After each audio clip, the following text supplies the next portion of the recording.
Thank you, Amy. Thank you all for for being here. It's a great morning. So I'm going to talk about pollution. Pollution is the first cousin of global climate change. It arises from many of the same roots as climate change, but it's been the neglected cousin. Climate change, at least in certain circles, is getting the attention finally that it deserves. Pollution is neglected, but it's fixable. Pollution is low-hanging fruit with technology, with political leadership, with community will, all the things that we've been talking about here this morning.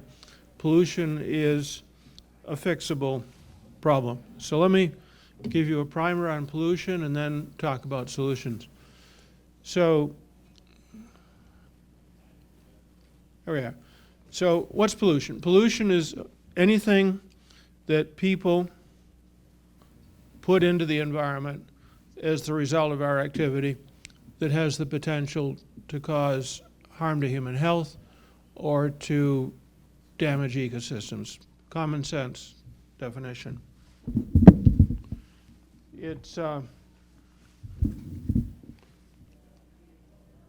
just some pictures of pollution. This is household air pollution. Scourge of the developing world, the world's poorest countries, kills 3 million people per year. Easily fixed, change fuels being done, especially in China. Outdoor air pollution. Some of you will know that a couple of years ago in New Delhi, a year ago in New Delhi, they had the worst episode of ambient air pollution of any big city since the 1952 London fog. Chemical pollution. This is the chemical factory in Bhopal that exploded some 30 years ago, killing thousands of people. Asbestos pollution is emblematic of a whole range of chemical pollutants. 2 million, you think asbestos is yesterday's problem, and in this country it is. But around the world, asbestos is alive and well. The big producer countries, led by Russia, are shipping 2 million tons of asbestos every year to the world's poorest countries, with the promise to people in countries that have no EPA and no OSHA that they can work safely with asbestos. Obviously a false promise. And asbestos is killing people every year in the world's poorest countries from cancer, from mesothelioma, from chronic lung disease, and it's going to get worse. Mercury poisoning. All around the world are artisanal gold mines, small-scale mines where people, very poor people, usually in remote rural areas, are pulling gold out of the rock. And using an ancient technique, they mix mercury with the rock. The mercury separates the gold from the ore. And then what they do is they put the mercury in a dish, like is happening here, in their kitchen. They use a torch, they heat it up, they vaporize off the mercury, poisons the whole family, including the baby. But it's also the world's largest source of atmospheric mercury pollution. It even exceeds the mercury that's coming out of coal-fired power plants. And then battery recycling is a global problem. These are just a few vignettes of what pollution is. So my colleague Richard Fuller and I decided 2 years ago that we needed to direct attention to pollution. Richard is a transplanted Australian. He's been working in the States for 20-some years, working mainly in developing countries, cleaning up hazardous waste sites one at a time. And he finally came to the conclusion that he could no longer work retail, doing one site at a time. We needed to take it to a higher level, look at the issue of pollution globally. And so we founded this global commission on pollution and health. We were lucky enough, by way of a handshake in New York City a couple of years ago, to receive the sponsorship of the Lancet, published in London, the world's largest medical journal. And these are the commission goals: to raise awareness of the neglected problem of pollution and to end neglect of the disease that follows from pollution. So our report, which will be coming out in the Lancet in October, November, will have 4 sections: looking at health, looking at economics, looking at the intersection between pollution and injustice, and finally laying out solutions and strategies. To do this work, we pulled together a team of 52 commissioners, some very distinguished people. It includes a Nobel laureate, Kenneth Arrow of Stanford University, who sadly passed away in the middle of the work, the former president of Mexico, Carlos Salinas, the Princess of Thailand, Princess Chulavorn, a number of very top people from United Nations agencies, WHO, the World Bank, UN, and Environment. It's been an exciting, extraordinary journey. We've all learned so much because we all tend to work in our silos, and something that work like this does is it helps to break down the silos, and we see the connections among them. We very deliberately included the economics in this because we realized that we could never persuade leaders of government to take pollution seriously if we simply talked about dead babies. Sad as that might be, you have to put a dollar figure on it, and so we added the economics. So let me show you some data, some of the findings from this report. And I mentioned that this stuff is still embargoed, so you're welcome to take notes, show it to your friends in private viewings, but please don't post this stuff on the internet until it comes out in October, November. So let's talk about pollution, how many people it kills, and how the burden of death and disease from pollution fits with other important causes of disease and death. So starting on the left-hand side of the slide there with Ebola, very important in West Africa, but didn't make a big dent in global mortality. Then comes war and murder, road accidents, malnutrition, each of those accounting for somewhere a little below 1 million people a year, drugs and alcohol, 1.25 million, AIDS, malaria, and TB. About 3 million, what's that say there? Yeah, 3 million per year for those three diseases put together.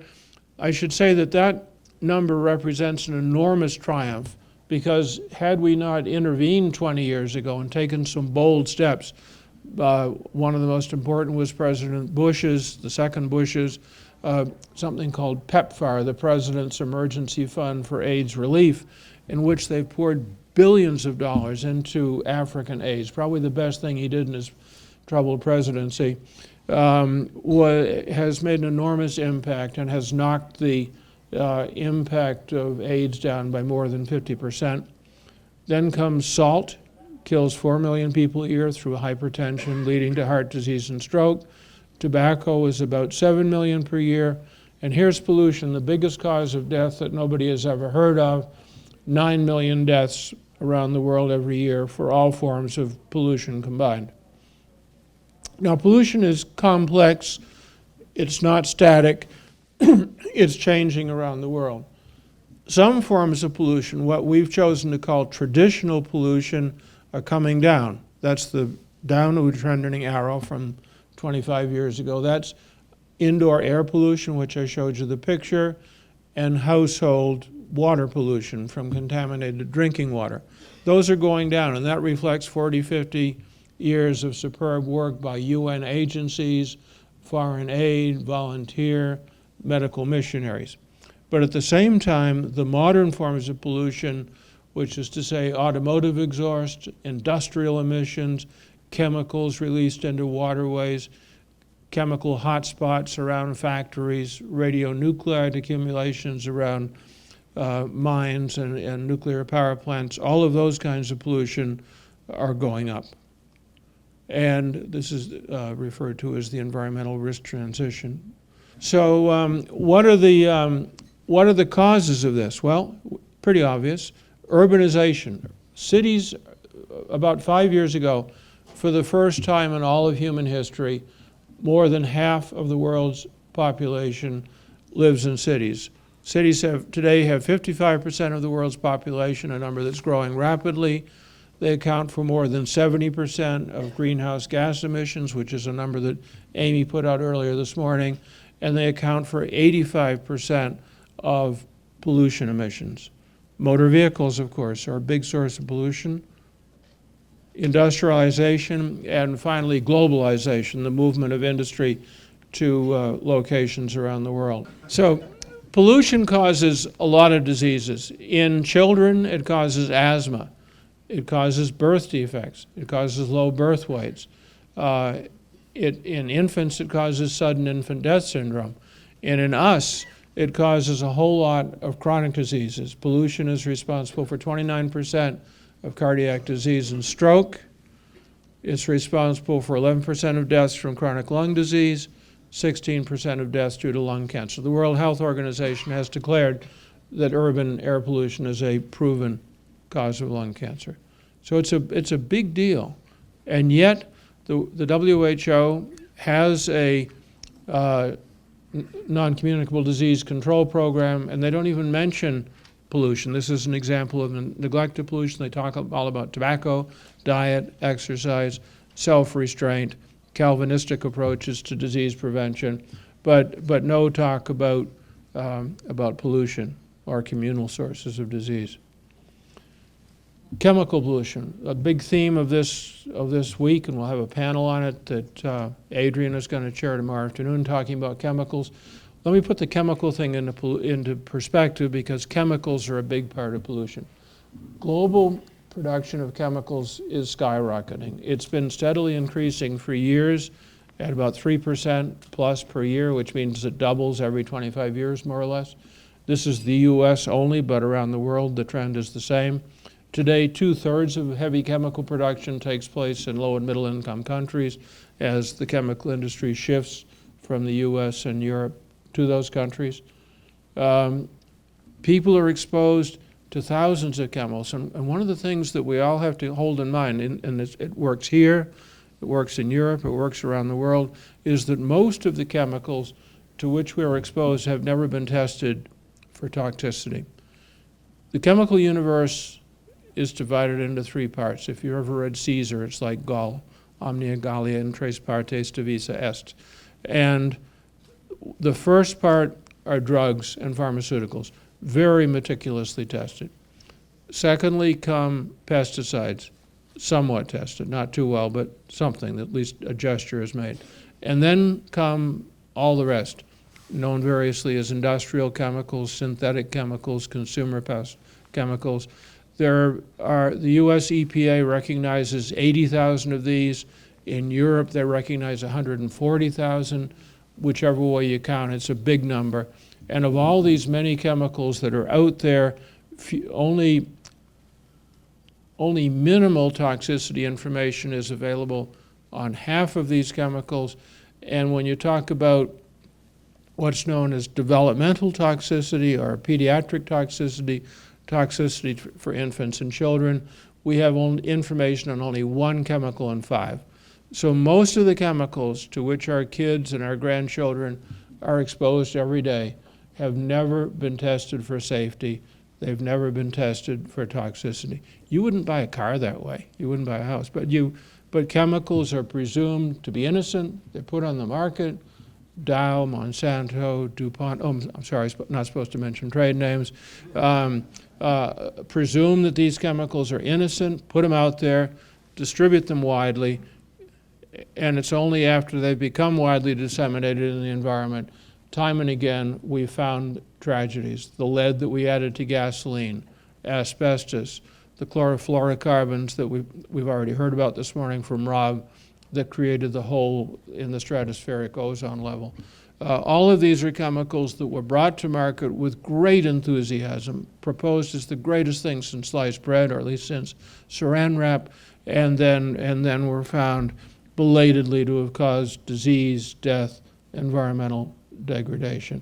And these chemicals aren't just in Antarctica. These chemicals are right around us, right here in Idaho. The CDC goes around the United States every year, does blood and urine testing on a statistical sample of all Americans, and they routinely detect somewhere in the neighborhood of 200 synthetic industrial chemicals in all of us. And that includes blood, urine, breast milk of nursing moms, umbilical cord blood of newborn babies.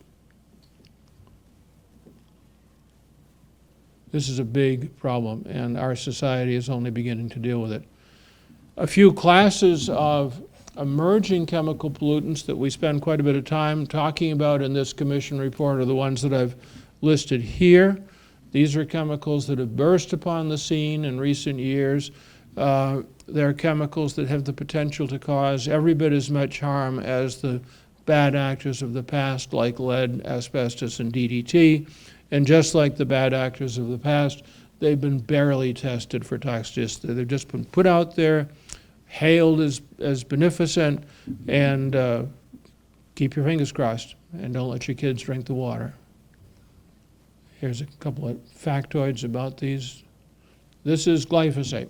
Glyphosate, marketed as Roundup, is the world's most widely used herbicide. Use of these data on this slide come from the U.S. Department of Agriculture. Roundup use has increased 250-fold. That's 2,500% since 25 years ago. Heavily used on corn and soybeans and cotton.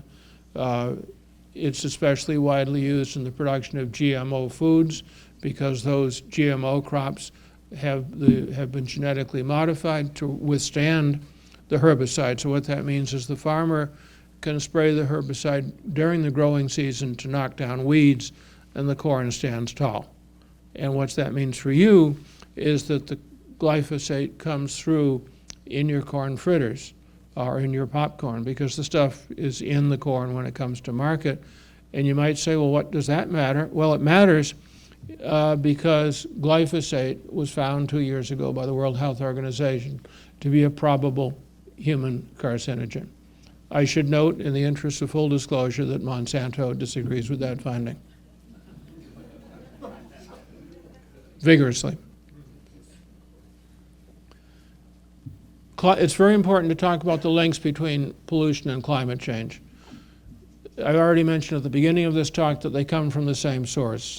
Fuel combustion accounts for 85% of air pollution, and of course it's the major cause of climate change.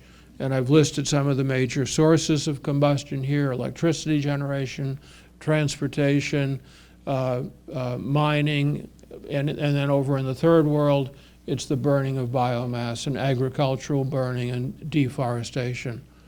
And but on the good news, the same strategies that we use to mitigate climate change are going to control pollution, and the same strategies that we use to control pollution are going to at least slow the pace of climate change. The things that you've heard about already in Rob's talk and Jeff's talk this morning, most especially switching to cleaner fuels and moving to non-polluting industrial technologies, moving to cleaner modes of transportation. Our commission report talks about the link between pollution and human rights. And one of the saddest facts about pollution is that 92% of the deaths from pollution disease are in the world's poorest countries. Yeah, we have deaths here. Yes, they have deaths in Europe and Australia. But 92% of them are in poor countries. In every country, it's the poor people who are disproportionately exposed, and that includes women, children, the elderly, and the minorities. And this is all in sad contrast to the Pope's brilliant writing in the encyclical Laudato Si. I'm a pediatrician, and I always am compelled to point out that children are exquisitely sensitive to pollution. Children are more heavily exposed because pound for pound they eat more food, they drink more water, they breathe more air, so they take more pollutants into their bodies through air, water, and food. They are biologically vulnerable, especially during the 9 months of pregnancy. During pregnancy and during the first years after birth, the brains, the lungs, the immune system, the reproductive organs, all the organ systems in a baby are growing so fast, and that development is so tightly choreographed. Every single step has to follow in the exact sequence, or things get screwed up and you end up with a birth defect, or a baby whose IQ is down by 10 points, or a baby who's otherwise not able to survive.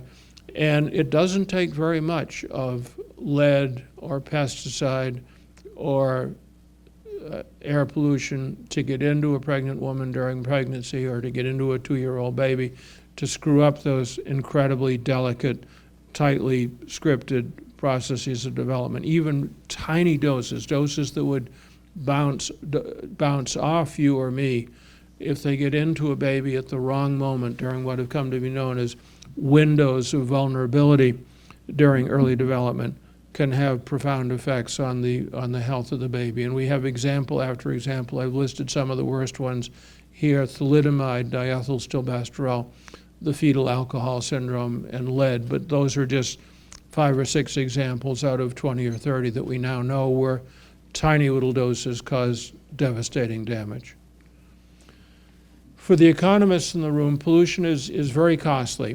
One source of the costs of pollution is what's called productivity losses.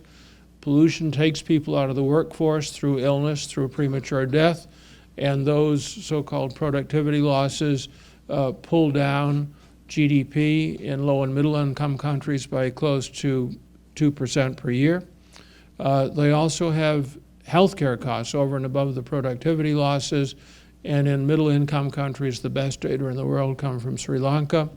7% of the global health budget per year. In this country, it's about 1.7%. And then so-called welfare costs calculated by the willingness to pay method, 4.6 trillion per year. And then the environmental costs, which we know are large, but we're beyond the scope of our commission's expertise. The control can yield huge benefits. Studies done by EPA calculate that every dollar invested in pollution yields $30 in benefits. That's better than Bernie Madoff could get for you. And removal of lead from gasoline has added billions of dollars. I'll show a slide at that in a moment at the very end to flesh that out. This is a brilliant slide that came out just about 2 months ago in the New England Journal of Medicine. In a commentary that was entitled, "The Trump Administration Needs to Pay Attention to the Data." These are real facts, real facts. And the lines, you see the horizontal line going across the middle of the slide. The lines above, the line below the horizontal line is what has happened to air pollution in this country since the passage of the Clean Air Act in 1970. That line shows that the 6 major air pollutants that are regulated under the Clean Air Act have come down by 70%, 70%, since we passed the Clean Air Act. That's a real triumph. A bad news line above the horizontal line is the blue line, second from the top, and that's not good news at all. It shows that carbon dioxide has continued to go up as pollution has come down. So that emphasizes the point that control of one can help the other, but such help is not inevitable. You've got to work to make it happen. But the important line for the politicians and the economists is the topmost line, showing that GDP in this country has grown by 250% in the same 60-year span that pollution has come down by 70%. So anybody who says that pollution kills jobs, anybody who says that pollution stifles economic growth, is just dead wrong, and the data prove it. Again, these are real facts, not alternate facts.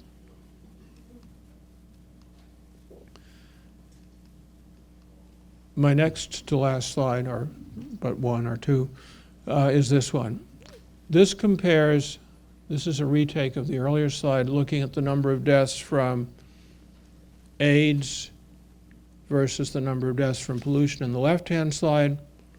And on the right-hand panel is the resources. So huge resources, justifiably huge resources that I fully support, are going into AIDS, malaria, and TB. But look at the paltry, meager little resource that's going to control something that causes 9 million deaths per year. And that's why we're bringing this commission out, we hope with as much fanfare as possible, to talk about the need to do something about pollution. We make a series of recommendations. Anybody who wants to catch me during the coffee break, I'll go through these. I know the time is getting late. I want to conclude on a positive note and give you an example of what can happen when we do things right. Starting in 1976, the U.S. Environmental Protection Agency made the decision to take lead out of gasoline in this country. At that time, we were putting 100,000 tons of lead into gasoline per year to make engines run faster. All that lead was coming out, was polluting the atmosphere. the average blood level in American children was close to 20 micrograms, which is a level today that would have a pediatrician rushing that child to the emergency room. But it was the norm when most of us grew up. And in 1976, the EPA made the courageous decision in the face of vicious opposition from the lead industry, the automotive industry, the petro industry, to take lead out of gasoline. And what we saw was that over the next 4 or 5 years, the average blood lead level in American children came down by 50%. 50% in 4 years, way more than had been predicted. And it's continued to come down since then. We've had an aggregate decline in blood lead levels over the past 50 years in this country of more than 90%. So what have been the consequences of this besides the reduction in blood lead levels? Well, first of all, notwithstanding horrible episodes like Flint, we've seen a 95% reduction in lead poisoning. You know, we still got a big lead problem, 500,000 kids in this country, but that's way less than it used to be. But even more important, really impressive in my mind, the reason that my grandkids are a lot smarter than I am, is that we've had this 2 to 5 point increase in IQ in American children. American kids are smarter today than they used to be in the 20th century because they're growing up mostly unexposed to lead. And finally, this gain in IQ has translated into a huge economic benefit for the American economy, $200 billion per year. And let me tell you how that fantastical number works. We have 4 million babies born in this country every year. Let's give them each 5 IQ points because they're growing up without lead. So that's 20 million new IQ points in each annual crop of babies born since 1980. The economists tell us an IQ point is worth about $10,000 to a child over the course of that child's lifetime because smarter people are more creative and they're more economically productive.